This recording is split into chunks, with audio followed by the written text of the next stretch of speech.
Saudara, Kepolisian Daerah Sulawesi Tengah masih terus mengejar 7 DPO anggota kelompok Mujahidin Indonesia yang masih berada di Pegunungan Poso. Polda Sulawesi Tengah bahkan menargetkan dalam waktu 3 bulan ke depan ke-7 DPO sudah dapat tertangkap. Operasi perburuan teroris di Kabupaten Poso, Sulawesi Tengah masih terus berlangsung.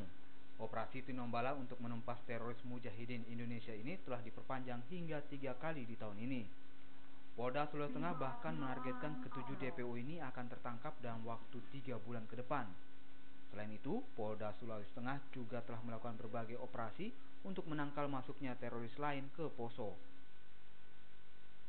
Kami tetap melakukan pengejaran, namun demikian kami tetap melakukan pembinaan.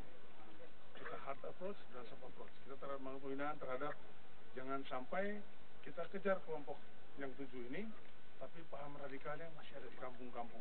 Kita akan berusaha menetralkan paham radikal itu supaya tidak menular kepada yang lain, supaya tidak juga menjadi besar. Nah, namun demikian, operasi Tinombala tetap melakukan pengejaran, di samping melakukan penanganan terhadap paham radikal. Yang hari ini fokusnya ke kelompok-kelompok mana? Saat ini ya kelompok yang 7 ini, dan yang ingin bergabung dengan yang 7 ini. Itu kita gunakan kekerasan ya, dengan hard approach kita. Tapi kalau untuk masyarakat yang terkontaminasi dengan paham radikal, kita lakukan pembinaan.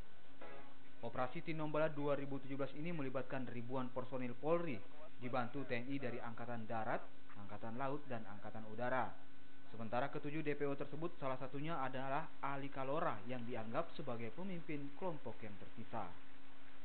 Aldrin Talara, Kompas TV, Palu, Sulawesi Tengah.